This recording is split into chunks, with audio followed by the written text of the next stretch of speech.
मैं मोदी जी के जन्मदिन की खुशी में बांट रही हूँ और यहाँ पर चादर चढ़ाने आए थे हम लोग अपनी पूरी टीम के साथ और इस खुशी में आए हैं कि और सरकारों में दुआ करी है महबूब इलाही में हमने कि श्रीनरेंद्र मोदी जी स्वस्थ रहें और इसी तरह से हमारे देश के लिए काम करते रहें और जिस तरह से उन्होंने मुस्लिम समाज के लिए काम करा है वो भी। मोदी हमारा भाई है,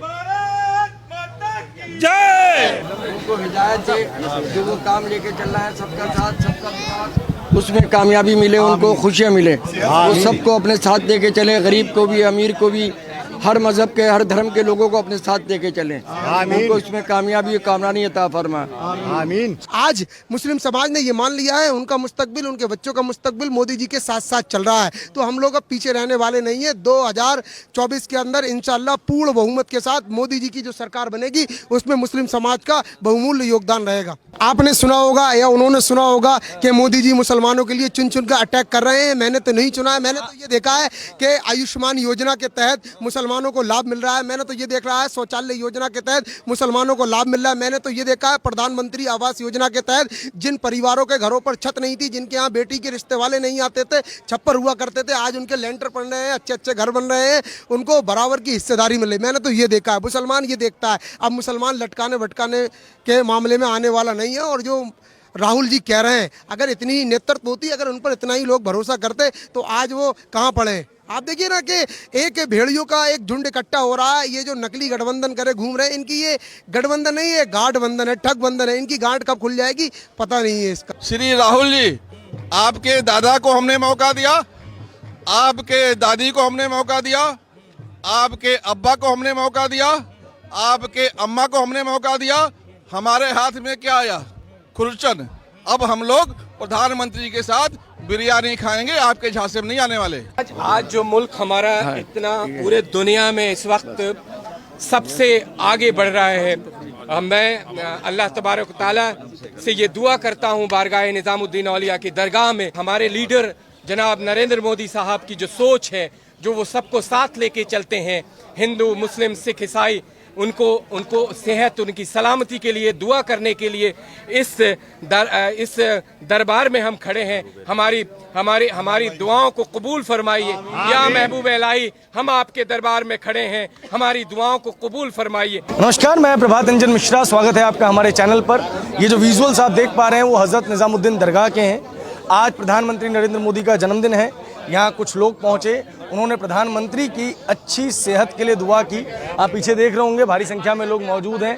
सामने बिल्कुल आपको नज़र आएगा कि हज़रत निज़ामुद्दीन जी की जो है वो दरगाह है। हम लोगों से ये जानने का प्रयास करेंगे कि आखिर क्यों वो यहाँ आए हैं और आपको सारी चीज़ें बताएंगे।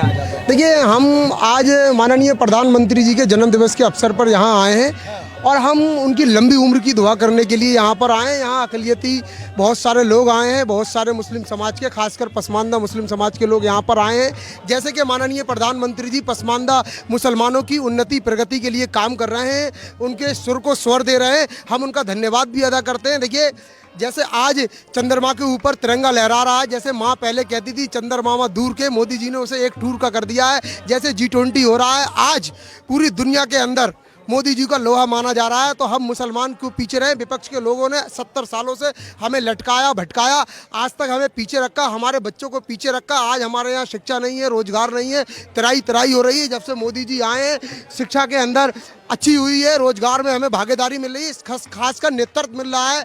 जैसे कि मुस्लिम समाज के लोगों ने भारतीय जनता पार्टी को वोट नहीं दिया, उसके बावजूद भी मोदी जी ने नेतृत्व देने का काम किया है। जैसे उत्तर प्रदेश के अंदर 2022 के विधानसभा चुनाव के अंदर मुसलमानों ने एकजुट होकर समाजवादी पार्टी को वोट दिया, लेकिन मोदी जी कहते हैं सरकार बनती बहुमत से है, चलती सर्वमत से है। उन्होंने दानिश आज़ाद अंसारी को मंत्री बनाकर हमारा विश्वास अर्जित करने का काम किया है। जैसे सक्का बिरादरी से यहाँ पीछे अभी बैठे हुए थे अक़लियती मोर्चे, अल्पसंख्यक मोर्चे के जो अध्यक्ष हैं अनीस अब्बासी जी, उनको मौका दिया है, नौजवान है, तो हम लोग वोट भी नहीं कर रहे हैं, साथ में भी नहीं खड़े हैं, उसके बावजूद भी नेतृत्व दे रहे हैं, ताकत दे रहे हैं। आज मुस्लिम समाज ने ये मान लिया है उनका मुस्तकबिल, उनके बच्चों का मुस्तकबिल मोदी जी के साथ साथ चल रहा है, तो हम लोग अब पीछे रहने वाले नहीं है। 2024 के अंदर इंशाल्लाह पूर्ण बहुमत के साथ मोदी जी की जो सरकार बनेगी उसमें मुस्लिम समाज का बहुमूल्य योगदान रहेगा। एक बात मुझे बताइए, आमतौर पे जो शुभकामनाएं हैं, बधाई है या दुआएं हैं, वो तो अपने खास लोगों के लिए पढ़ी जाती है जिनसे आप प्रेम करते हैं। और लालू यादव कहते हैं, राहुल गांधी कहते हैं कि माइनॉरिटीज़ को चुन चुन के बीजेपी और मोदी जी अटैक कर रहे हैं, तो उनके लिए दुआ पढ़ी जा रही है। देखिए, आपने सुना होगा या उन्होंने सुना होगा कि मोदी जी मुसलमानों के लिए चुन चुन कर अटैक कर रहे हैं। मैंने तो नहीं सुना है। मैंने तो ये देखा है कि आयुष्मान योजना के तहत मुसलमानों को लाभ मिल रहा है। मैंने तो ये देख रहा है शौचालय योजना के तहत मुसलमानों को लाभ मिल रहा है। मैंने तो ये देखा है प्रधानमंत्री आवास योजना के तहत जिन परिवारों के घरों पर छत नहीं थी, जिनके यहाँ बेटी के रिश्ते वाले नहीं आते थे, छप्पर हुआ करते थे, आज उनके लेंटर पड़ रहे हैं, अच्छे अच्छे घर बन रहे हैं, उनको बराबर की हिस्सेदारी मिल रही। मैंने तो ये देखा है। मुसलमान ये देखता है। अब मुसलमान लटकाने भटकाने के मामले में आने वाला नहीं है। और जो राहुल जी कह रहे हैं, अगर इतनी नेतृत्व होती, अगर उन पर इतना ही लोग भरोसा करते तो आज वो कहाँ पड़े। आप देखिए ना कि एक भेड़ियों का एक झुंड इकट्ठा हो रहा है। ये जो नकली गठबंधन करे घूम रहे हैं, इनकी ये गठबंधन नहीं है, गाठबंधन है, ठग बंधन है। इनकी गांठ कब खुल जाएगी पता नहीं है इसका। क्या लगता है, इंडिया अलायंस जब से बना है तब से भाजपा खेमे में हलचल वगैरह है क्या? नहीं, आपको लगती होगी हलचल तो नहीं है। भाजपा हमेशा चुनाव के मूड में रहती है और ये निर्धारित हो चुका है, ये निश्चित है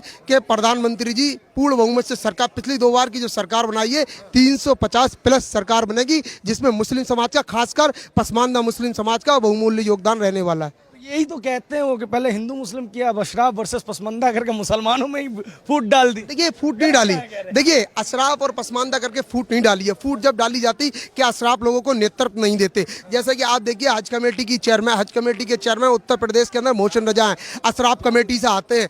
अल्पसंख्यक आयोग उत्तर प्रदेश के जो राज्य अल्पसंख्यक आयोग के जो सदस्य हैं, उसमें रोमाना सिद्दीकी, कई सारे सदस्य अशराफ कैटेगरी से आते हैं। भारतीय राष्ट्रीय अल्पसंख्यक आयोग भारत सरकार के अंदर सैयदा शहजादी अशराफ कैटेगरी से आती हैं। तो सबको नेतृत्व मिला। हम 85% हैं जो हमें नेतृत्व नहीं मिला अब तक, तो हमें मौका मिल रहा है। तो हमारे जो अशराफ समाज के जो लोग हैं वो भी कह रहे हैं ये पिछड़े लोग हैं, इन्हें मौका मिलना चाहिए, इनको आगे। देखिए, आज तक 400 जो है सांसद सिर्फ पार्लियामेंट पहुंचे हैं पसमानदा, मतलब टोटल मुस्लिम कम्युनिटी से, जिसमें सिर्फ 60 पसमानदा समुदाय से पहुंचे हैं। मोदी जी अब उनको मौका दे रहे हैं, आगे बढ़ा रहे हैं, तो इसमें दिक्कत क्या? गुलाम अली खटाना को राज्यसभा भेजा है ना, अति पसमानदा मुसलमान है, तो मोदी जी ने नेतृत्व देना चालू किया है। तो इन लोगों के पेट में दर्द हो रहा है, मरोड़ उठ रहा है, क्योंकि इनके पास जो नेता हैं वो, इनके पास पसमानदा नेता है ही नहीं। ये मौका किसे दें? इन्होंने बनाया ही नहीं, इन्होंने कभी नेतृत्व भी नहीं दिया। अब जब नेतृत्व नहीं दिया तो अब इनको ये होने लगा है कि इनके यहाँ जो पसमानदा समुदाय के लोग हैं अब वो टिकटें मांगने लगे हैं। अब वो कहने लगे हैं कि मोदी जी पसमानदाओं की बात करते हैं, आप क्यों नहीं करते? तो इनके मुंह पर जो ना कालिक पुत गई है। तो अब यही कह रहे हैं कि ये आपस में लड़ा तो ये रहे ना भाई, क्यों नहीं? हमारे यहाँ आज तक कोई स्कूल नहीं, शिक्षा नहीं, कुछ नहीं। आज तक मुसलमान क्या पंचर जोड़ने के लिए मुसलमान पैदा नहीं हुआ, राज करने के लिए हुआ है, और मोदी जी राज करा रहे हैं। हाँ, एक तरफ तो नेशनल लेवल पे ये परसेप्शन फैलाया जाता है। आपको पता ही होगा, राहुल गांधी जब विदेश में गए थे तो उन्होंने कहा कि 80 के दशक में जैसी हालत दलितों की थी वैसे आज इस देश में मुसलमानों की है। तो आज जब आप लोग यहाँ पे पहुंचे हैं तो क्या संदेश देना चाहते हैं? राहुल गांधी को मैं ये संदेश देना चाहता हूँ कि अब दलित और मुसलमान दोनों तरक्की कर रहे हैं। प्रधानमंत्री श्री नरेंद्र मोदी जी ने जो तरक्की के द्वार खोले हैं उसमें से सभी पार निकल गए हैं, और यही वजह है कि आज हिंदुस्तान भर में जो अक़लियत है उनकी संख्या 14% है, लेकिन जो तरक्की पाए हैं, जो योजनाओं के लाभ पाए हैं, उनकी संख्या 32% है। तो मैं ये कहना चाहता हूँ कि श्री पप्पू जी, श्री राहुल जी, आपके दादा को हमने मौका दिया, आपके दादी को हमने मौका दिया, आपके अब्बा को हमने मौका दिया, आपके अम्मा को हमने मौका दिया। हमारे हाथ में क्या आया? खुरचन। अब हम लोग प्रधानमंत्री के साथ बिरयानी खाएंगे, आपके झांसे में नहीं आने वाले। क्या हुआ? अंजुम खान। तो आज आप यहाँ क्यों आई?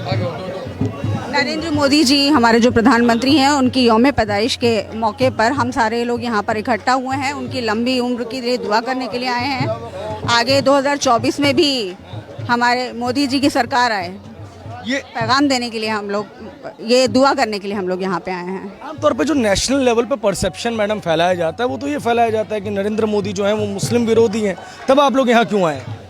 ऐसा कुछ नहीं है। आप देखिए, मोदी सरकार ने पसमानदा लोगों को जोड़ने की कोशिश की है। सारे लोग जुड़ भी रहे हैं। मुस्लिम समाज के कितने लोग जुड़ रहे हैं। यूपी में आप देखिए, योगी जी की सरकार के साथ मुस्लिम लोग कितने जुड़ रहे हैं। ये तो एक बांट की राजनीति की जाती है विपक्ष की ओर से, ऐसा कुछ नहीं है। आप देखिए कितनी बड़ी संख्या में यहाँ पर आए हैं, और जुड़ भी रहे हैं और महिलाएं भी जुड़ रही हैं। राहुल गांधी विदेश में जाते हैं तो कहते हैं कि जैसे 80 के दशक में, एक मिनट, 80 के दशक में जो है जैसे मुसलमानों की दलितों की हालत थी, वो आज यहाँ पे मुसलमानों की हालत। देखिए, मुस्लिम समाज बहुत अवेयर हुआ है जब से मोदी सरकार आई है, और दूसरी बात, महिलाओं के लिए भी बहुत सारा काम हुआ है, वो काम जो कि कांग्रेस 70 साल में नहीं कर पाई है।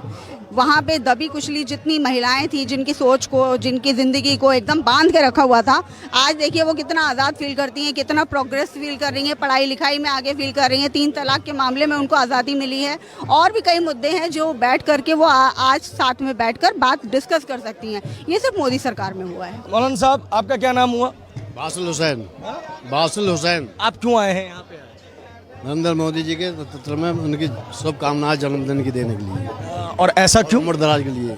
उम्र दराजी के लिए जी। तो आपको लगता है कि उन्होंने जो देश के लोग हैं उनके लिए अच्छा काम किया है? नहीं, काम तो सही करा है। कुछ पार्टी ऐसी हैं जो समझे गड़बड़ कर देती है, काम तो सही कर रहे हैं। काम सही कर रहे हैं। हाँ, बाकी और छुटपुटियाँ लेता सही नहीं है। और छुटपुटिया नेता नहीं। मोदी से बैर नहीं है, लेकिन बाकियों की खैर नहीं है। हाँ, ये बात सही बात है। 24 का क्या माहौल लग रहा है? 24 का तो अभी कुछ नहीं बता सकते, जनता के ऊपर अभी कुछ नहीं कर सकते। क्या मोदी जी की हवा थोड़ी इस बार कम हुई ढीली है उनकी? ढीली है। हाँ, हवा ढीली है। मैडम, आपका नाम? नाजिया मिर्ज़ा। बेहतरीन करा है और वो आप लोग भी देख रहे हैं। मेरी जितनी नॉलेज है उसमें मैं ये जानता हूँ कि बधाई जो है वो हमेशा शुभचिंतकों को दी जाती है, वो जिससे आप प्रेम करते हैं।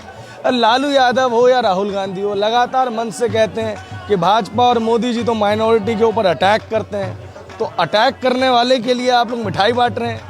सर, हम जिस राष्ट्र में रहते हैं, जो हमारे प्रधानमंत्री जी हैं, उनका नारा है सबका साथ सबका विकास। तो हमारे लिए कोई बेगाना नहीं है, कोई दुश्मन नहीं है, हम सबको एक समझ के चल रहे हैं और इसी तरह से पूरे देश को जोड़ के चले हैं हमारे प्रधानमंत्री जी। तो कोई क्या कह रहा है हमें उससे कोई मतलब नहीं है, हम क्या कर रहे हैं हमें उससे मतलब है। हम अपने प्रधानमंत्री जी के राज्य में बहुत खुश हैं और आज उनके बहुत कुछ करा है। सर, क्या नहीं करा है? देखिए, आप हमारे देश का हाल आज से 15 साल पहले देखिए और आज देख लीजिए। यूसीसी उन्हीं की बदौलत आ रहा है। और यूसीसी तो मुसलमान विरोधी हैं लोग कह रहे हैं। नहीं, ये जिनको नॉलेज नहीं है उनको लग रहा है। अब अगर आपको मालूमात नहीं है तो इसमें तो